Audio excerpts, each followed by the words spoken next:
Captain Jake Morrison stared out at the black void of space from the bridge of the UES Defiance. The stars looked peaceful tonight, just like they had for the past 3 months. His coffee had gone cold an hour ago, but he kept holding the cup anyway. Something felt wrong. "Captain," called out his first officer, Commander Amy Brooks. Her voice was tight with worry. "We're getting some strange readings on long-range sensors." Jake set down his cup and walked over to her station. The green lights on the screen showed dots moving toward Earth. Big dots. "How many ships are we looking at?" Amy's fingers moved quickly over the controls. Her face went pale. "Sir, I count at least 200 vessels. They're massive, much larger than anything we have." The bridge fell silent except for the soft hum of the ship's engines. Jake had fought in the colony wars 5 years ago. He knew what alien ships looked like on sensors, but he had never seen this many at once. "Red alert," Jake ordered. "Get me Admiral Hamilton on Earth now." The main screen flickered to life. Admiral Pete Hamilton's weathered face appeared. Behind him, Jake could see the busy command center on Earth. People were running around and red warning lights flashed everywhere. "Jake, tell me you're seeing what we're seeing," Hamilton said without greeting. 200+ unknown vessels. "Heading straight for Earth," Jake replied. "What do we know about them?" Hamilton rubbed his gray beard. "Nothing good. They sent us a message 30 minutes ago. They call themselves the Galactic Council. They want to talk." Jake felt his stomach drop. First contact with aliens should have been exciting. Instead, it felt like a death sentence. Talk about what? That's what we're about to find out. They're demanding that all Earth leaders meet with them in orbit. No weapons, no military escort. Just diplomats. Before Jake could respond, the space around Earth began to shimmer. Huge ships appeared out of nowhere, their dark hulls blocking out the stars. They were beautiful in a terrible way, with smooth curves and strange lights that pulsed like heartbeats. The largest ship was 5 times bigger than any human vessel. It hung in space like a metal moon, casting shadows on the smaller ships around it. Jake had never felt so small. "My God," Amy whispered beside him. The communications officer spoke up. "Captain, we're receiving a transmission. It's coming from the big ship." Jake nodded. "Put it on screen." The image of Admiral Hamilton disappeared. In its place stood something that looked almost human, but not quite. It was tall and thin, with pale blue skin and large black eyes. It wore robes that seemed to move on their own, and when it spoke, its voice was cold and flat. "I am Ambassador Kelthvar of the Galactic Council," the alien said. "We come to bring order to this chaotic system." Jake exchanged looks with Amy. The alien's words sounded polite, but there was something threatening underneath them. The alien continued. "Your species has expanded too quickly and too carelessly. You have claimed worlds without permission. You have built weapons without oversight. This cannot continue." On Earth, Dr. Lisa Carter sat in the emergency meeting room with other world leaders. She was Earth's best expert on alien cultures, though until today, that had been a job with no real work. Now she found herself trying to understand beings from another world. "What do they want from us?" asked President Helen Davis. Lisa looked at the data streaming in from the ships above. "Based on their formation and the way they're talking, I think they want us to surrender." The room erupted in angry voices. General Rick Stone slammed his fist on the table. "Surrender? We haven't even fired a shot." "Maybe that's the point," Lisa said quietly. "They want to end this before it starts." Back on the Defiance, Ambassador Kelthvar was still talking. "The Galactic Council has maintained peace for over 1,000 years. We have done this by ensuring that dangerous species remain contained." Jake's hands formed fists at his sides. "Dangerous species." The alien's black eyes seemed to look right through the screen at him. "Your kind spreads like a plague. You fight each other constantly. You create weapons that could destroy entire worlds. Left unchecked, you will bring chaos to the galaxy." "So what do you propose?" Jake asked, though he already feared the answer. "You will abandon 47 colony worlds immediately. You will surrender all military vessels to Council forces. Your remaining population will be relocated to designated safe zones where you can be properly supervised. The bridge of the Defiance went dead silent. Jake felt his blood turn to ice. They wanted to cage humanity like dangerous animals. And if we refuse? Jake asked. For the first time, the alien showed emotion. It smiled, but the expression was cold and cruel. Then we will be forced to take corrective action. We have done this before with other problematic species. Some chose to cooperate, others did not. The ones who cooperated still exist. The threat was clear. Jake looked around his bridge at his crew. These were good people. Amy had a husband and 2 kids back on Earth. The communications officer was barely 20 years old. The thought of them being herded into camps or worse made Jake's stomach turn. How long do we have to decide? Jake asked. 72 hours, Kelthvar replied. After that, we will begin enforcement actions. This conversation is over. The screen went black. For a long moment, nobody spoke. Amy was the first to break the silence. Captain, what are we going to do? Jake stared out at the alien fleet surrounding Earth. Each ship probably had enough firepower to level a city. There were 200 of them. Humanity had maybe 30 ships that could fight in space, and most of those were small patrol craft. But Jake remembered something his grandfather had told him years ago. His grandfather had fought in World War III back when Jake was a boy. Sometimes, the old man had said, the strongest thing you can do is refuse to give up even when you should. Amy, get me a secure channel to Admiral Hamilton, Jake ordered, and start plotting escape routes from Earth orbit. If we're going to fight, we'll need to get our people out first. Amy stared at him. Fight, sir? Against that? Jake looked back at the alien ships. They were huge and powerful and probably unstoppable. But they had made one mistake. They had threatened his family, his friends, his entire species. That was something humans didn't forgive. They want obedience, Jake said quietly. Let's show them what humans do when someone tries to put us in a cage. 3 days had passed since the Council's ultimatum. On the surface, Earth's leaders were preparing to negotiate. President Helen Davis had announced that humanity would consider the Council's terms. She spoke of peace and cooperation on every news channel. But deep underground in a bunker beneath the Rocky Mountains, a different conversation was taking place. How many ships do we have that can actually fight? Admiral Hamilton asked. Colonel Dan Parker looked at his data pad. He was a thin man with sharp eyes who had spent his career planning impossible missions. 32 combat vessels. Most are patrol ships with light weapons. Dr. Ben Rogers, a physicist with messy hair and thick glasses, cleared his throat. Admiral, I've been studying the Council ships. They're more advanced than ours, but they have a weakness. Everyone in the room turned to look at him. Ben seemed nervous under all the attention, but he continued. Their ships are connected by some kind of network. They share information instantly across their entire fleet. It makes them very coordinated. That sounds like a strength, not a weakness, Hamilton said. Ben smiled for the first time in days. It would be, except networks can be disrupted. If we can break their connection, their ships become isolated, less effective. Katie Walsh, the chief weapons engineer, leaned forward. What kind of disruption are we talking about? I'm not sure yet, Ben admitted, but I have some ideas. I'll need access to their technology to test them. Colonel Parker grinned. It was not a pleasant expression. I think I can arrange that. 2 days later, Parker and his Special Forces team floated in space near one of the smaller Council ships. They wore black stealth suits that made them nearly invisible against the stars. The alien vessel hung in front of them like a sleeping giant. Remember, Parker whispered into his radio, we need prisoners and equipment. Try not to blow anything up. His team moved like shadows. They had practiced this assault 100 times in the past week, using every trick human soldiers had learned. In centuries of warfare, the Council expected civilized negotiation.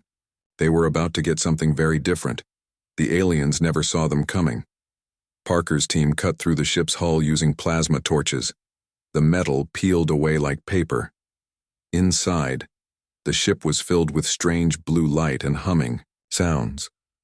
Everything looked smooth and clean, like it had been grown rather than built. The alien crew was tall and thin, just like the ambassador they had seen. But these ones wore different clothes and had different colored skin. Some were blue, others were green or silver. They moved slowly and seemed confused when the humans appeared. "Nobody move," Parker shouted, even though he doubted they understood English. It didn't matter. His team had stun weapons that worked on any nervous system. Within minutes, they had captured 12 aliens and dozens of pieces of equipment. They were back in space before the other council ships even knew something was wrong. Back on Earth, Dr. Rogers worked day and night studying the alien technology. Katie Walsh helped him, her eyes bright with excitement as she examined weapons that were centuries ahead of human designs. "Look at this," Katie said, holding up a small device that glowed with inner light. "It's some kind of energy weapon, but it doesn't use bullets or explosives. It fires pure energy." Ben was more interested in the communication equipment. "This is incredible. They can send messages instantly across light years of space. But the signal uses a very specific frequency." "Can we block it?" Admiral Hamilton asked when they reported their findings. Ben nodded eagerly. "Better than that. We can hijack it, feed them false information, make them think we're doing one thing while we do something else." While the scientists worked, Colonel Parker was planning more raids. Every few days, his teams hit another council outpost or small ship. They were like mosquitoes biting a giant, but each bite gave them more information and equipment. The council noticed, but they didn't understand what the humans were doing. Ambassador Kelthvar sent messages complaining about terrorist attacks and demanding that Earth's leaders control their military. President Davis apologized publicly and promised to investigate. Privately, she gave Parker's teams more resources. Captain Jake Morrison was busy with his own secret mission. The Defiance and several other ships were quietly evacuating people from the most vulnerable colony worlds. They moved at night, using routes that avoided council patrols. "How many have we gotten out?" Jake asked Amy Brooks as they loaded another group of refugees. "About 50,000 so far," Amy replied. "But there are millions more on the outer colonies." Jake knew they couldn't save everyone. The thought kept him awake at night. These were families, children, old people who had spent their lives building new homes on distant worlds. Now they had to abandon everything because aliens had decided humanity was too dangerous to be free. On the colony world of New Boston, Mayor Lisa Harper was helping coordinate the evacuation. She had been born on this world 30 years ago. Her parents had been among the first settlers. Now she was watching her home die. "The council ships are getting closer," her assistant told her. "They'll be here in 2 days." Lisa nodded. They had gotten most of the children out already, but thousands of adults had refused to leave. This was their home. They would rather fight than run. "Have we heard anything from Earth?" she asked. "Nothing official, but there are rumors. People are saying the military is planning something." Lisa hoped the rumors were true. She had seen what happened to other species that opposed the council. Entire worlds had been stripped of life, their populations relocated to prison camps or simply eliminated. The breakthrough came when Ben Rogers finally cracked the council's communication network. Mike Chen, a young computer expert with spiky hair and fast fingers, helped him write the virus. "It's beautiful," Mike said as he tested the code. "Once we upload this, we can make their ships see whatever we want them to see." Admiral Hamilton studied the readouts. "How long before they figure out what we're doing?" "Maybe an hour," Ben said. "Maybe less. These aliens are smart." "Then we better make that hour count," Hamilton replied. He activated his secure communicator and spoke to military commanders across human space. "This is Operation Wildfire. All units execute immediately." Across 12 star systems, human ships that had been hiding in asteroid fields and behind moons suddenly came to life. They were outnumbered 10 to 1, but they had surprise and desperation on their side. Jake Morrison led the attack on the council ships around Earth. The Defiance screamed out of the shadow of the moon, its weapons blazing. Behind him came every fighting ship humanity could muster. But even as the battle began, tragedy struck the outer colonies. The council ship above New Boston opened fire without warning. The planet's surface erupted in flames as energy beams carved through cities and farms. 50,000 people died in the first minute. Mayor Harper and everyone who had stayed to defend their home were gone in an instant. The news reached Jake as his ship shook under alien weapons fire. His sister had lived on New Boston. Her children had been among those evacuated, but she had stayed behind to help coordinate the defense. "Captain," Amy said quietly, "I'm sorry." Jake felt something break inside his chest. The aliens had just murdered his sister and thousands of innocent people. They called it maintaining peace. "All ships," Jake said into his communicator, his voice deadly calm. "The negotiations are over."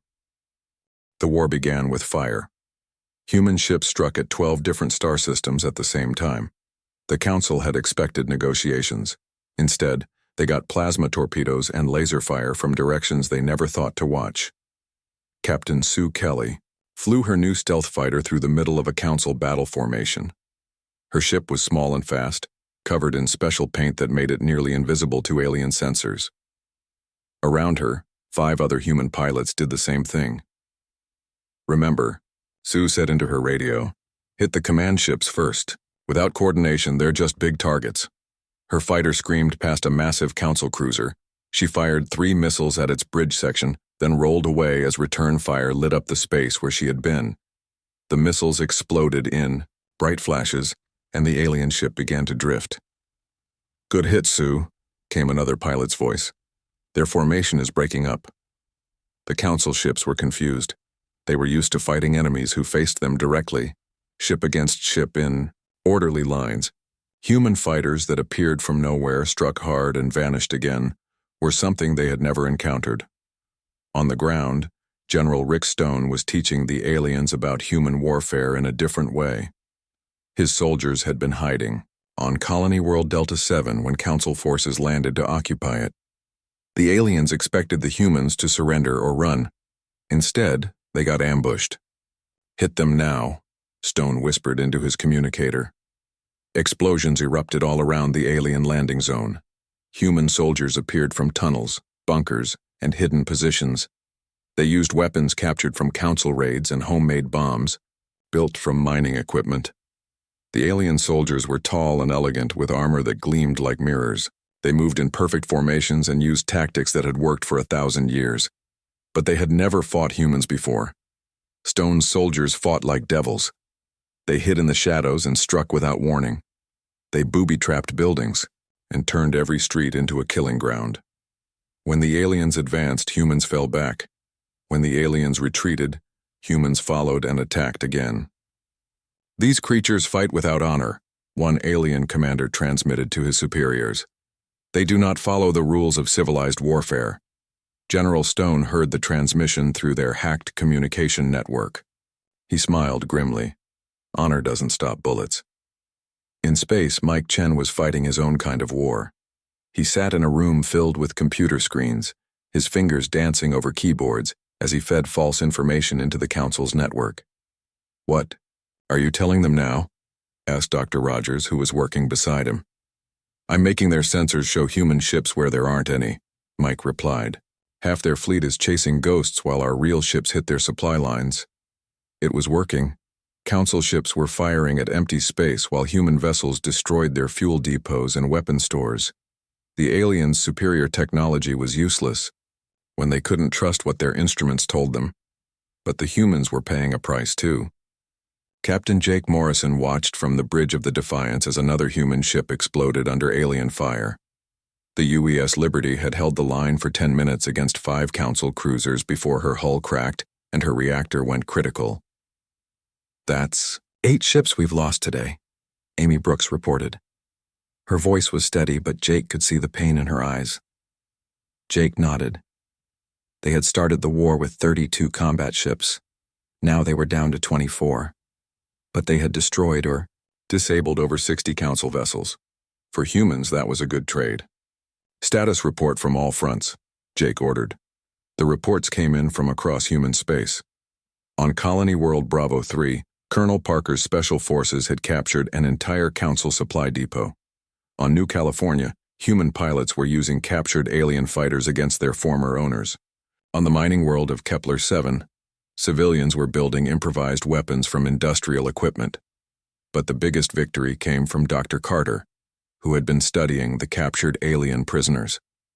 "Jake, you need to see this," she said over the communicator. Her face appeared on the main screen and she looked excited and angry at the same time. "What did you find?" Lisa held up a datapad. "The Council has been lying about everything. They're not peacekeepers. They're conquerors. I found records on their ships showing dozens of species they've enslaved or eliminated." Jake felt his blood turn cold. "What do you mean eliminated?" "Wiped out completely. Entire civilizations destroyed because the Council decided they were too dangerous or too troublesome." Lisa's voice shook with rage. "The Altarians, the Crystal Singers of Vega, the builders of the Whirlpool Galaxy, all gone." Amy leaned over Jake's shoulder to look at the data. "How many species?" "At least 40 that I can confirm. Maybe more." Lisa's face was grim. "They were going to do the same thing to us. The relocation camps were just the first step." Jake closed his eyes for a moment. He thought about his sister on New Boston, about all the children they had evacuated from the outer colonies. The Council hadn't just been threatening humanity's freedom. They had been planning genocide. "Send this information to every human world," Jake ordered. "Everyone needs to know what we're really fighting." The news spread like wildfire through human space. The war stopped being about politics or territory. Now it was about survival. Humans who had been reluctant to fight suddenly became fierce. Warriors. Civilians volunteered for dangerous missions. Engineers worked around the clock to build better weapons. On Earth, President Davis addressed the planet on every television and radio channel. "My fellow humans," she said, her voice carrying, "to every corner of human space, we now know the truth. The Council didn't come here to rule us. They came here to destroy us. Every man, woman, and child is a target. There is no surrender. There is no negotiation. There is only victory or extinction." The war's turning point came at the Battle of Centauri Prime. The Council had gathered their largest fleet there, planning to crush human resistance with overwhelming force. Ambassador Kelthvar himself was aboard the command ship. Jake Morrison led the human attack with everything they had left. 18 ships against over 100 Council vessels. It should have been suicide, but the humans had learned to fight dirty. Sue Kelly's stealth fighters struck first, appearing inside the Council formation like ghosts. They targeted the command ships while Mike Chen's computer virus made the alien sensors show false targets everywhere. General Stone's ground forces attacked the Council's planetary bases at the same time, using tunnels they had been digging for weeks. Colonel Parker's special forces hit their supply convoys with captured alien weapons. The battle lasted for 6 hours. When it was over, the Council fleet was scattered and broken. Ambassador Kelthvar's command ship was drifting in space, its engines dead and its hull cracked. Jake's ship, the Defiance, pulled alongside the alien vessel. He could see Kelthvar on the bridge through the shattered windows, his elegant robes torn and his arrogant expression replaced by fear. "This is Captain Morrison," Jake transmitted on an open channel. "Your fleet is defeated. Your invasion is over." Kelthvar's reply was weak and full of static. "You cannot win. The Council has ruled for 1,000 years. We have resources you cannot imagine." Jake thought about his sister, about New Boston, about all the species the Council had destroyed. "Maybe," Jake said, "but we have something you don't understand. We have nothing left to lose." Behind him, human ships were already moving toward the Council's home worlds. The war was far from over, but for the first time, humans were winning. The Council's capital world burned. Captain Jake Morrison stood on the bridge of the Defiance, watching smoke rise from the alien cities below. 3 months had passed since the Battle of Centauri Prime. In that time, the war had spread across half the galaxy. "Sir, we're receiving surrender requests from 12 more Council worlds," Amy Brooks reported. She looked tired. They all did. Fighting a galactic war was exhausting work. Jake nodded but didn't feel victorious. Too many good people had died to get here. The war had cost humanity nearly half its fleet and thousands of soldiers, but they had won. More importantly, they had survived. "Captain," came Dr. Carter's voice over the communicator. "Ambassador Kelthvar wants to speak with you. He's in the detention center." Jake had been avoiding this conversation for weeks, but it was time to face the alien who had started this war. The detention center was a former council building that human forces had captured. It was all smooth walls and strange lighting, built for creatures who valued order above everything else. Now it held the remnants of the council leadership. Kelthvar sat in a simple cell, his elegant robes replaced by plain prison clothes. He looked smaller than Jake remembered and much older. The arrogance was gone from his large black eyes. "Captain Morrison," the alien said as Jake approached, "I congratulate you on your victory." Jake didn't sit down. He stood outside the cell, his arms crossed. "Is that what you call it? Victory? What else would you call it? You have defeated the Council, destroyed our fleets, conquered our worlds." Kelthvar's voice was bitter. "Your species has proven to be exactly what we feared." Jake felt anger rise in his chest. "What you feared? You tried to cage us like animals. You destroyed entire civilizations.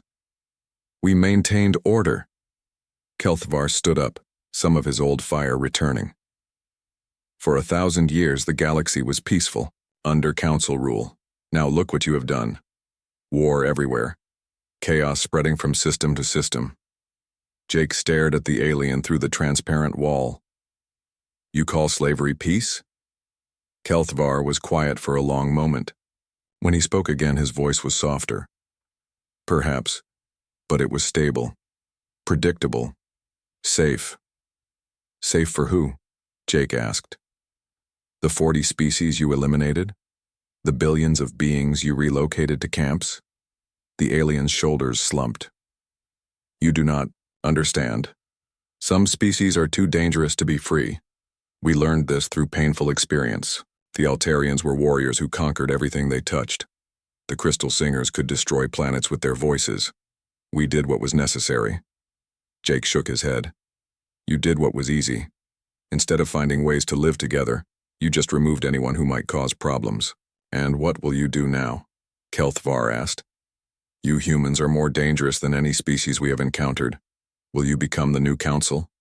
Will you rule the galaxy through fear?" The question hit Jake harder than he expected.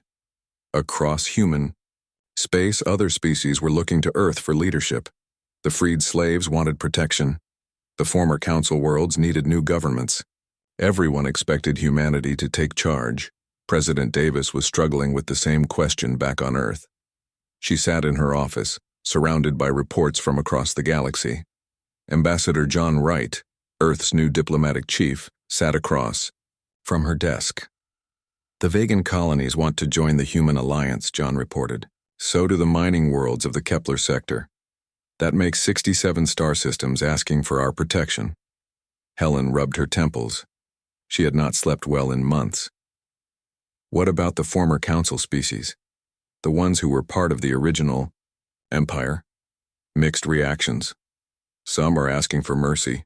Others are trying to rebuild their own governments. A few are calling for revenge against humanity. Helen looked out her window at the stars. Somewhere out there, human ships were patrolling trade routes and keeping the peace. Earth had become the center of a new galactic government without really trying. "John, are we becoming what we fought against?" The ambassador was quiet for a moment. "I don't think so, but we need to be careful. Power has a way of changing people." On the former council world of Tython, General Stone was dealing with the same problem on a smaller scale. Local aliens were asking his soldiers to settle disputes, stop crimes, and make decisions about everything from trade agreements to marriage laws. "General," one of his sergeants asked, "the blue-skinned aliens and the green ones are fighting over water rights again. They want us to decide who gets the river." Stone sighed. "Tell them to work it out themselves. We're soldiers, not judges."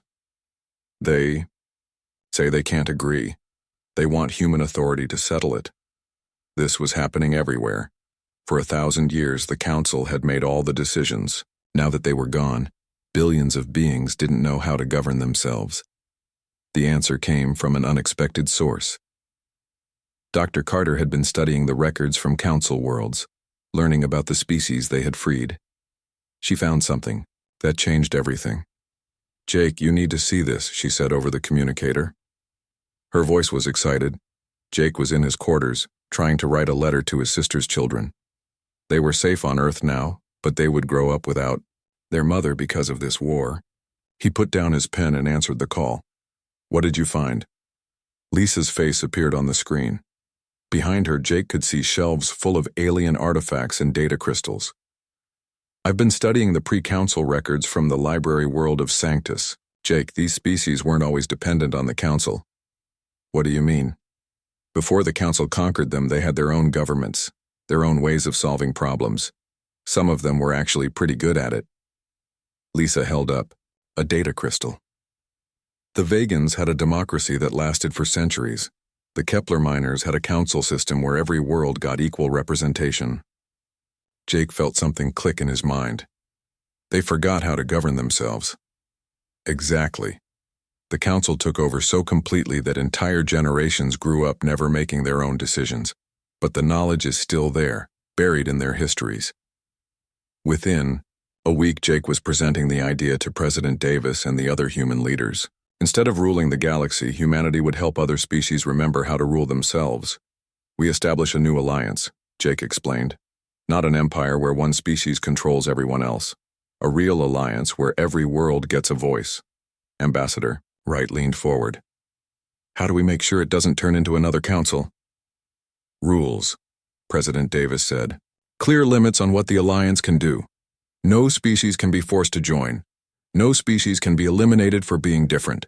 And most importantly, no single species gets to make decisions for everyone else." The new system wasn't perfect. There were arguments and conflicts in species that refused to participate.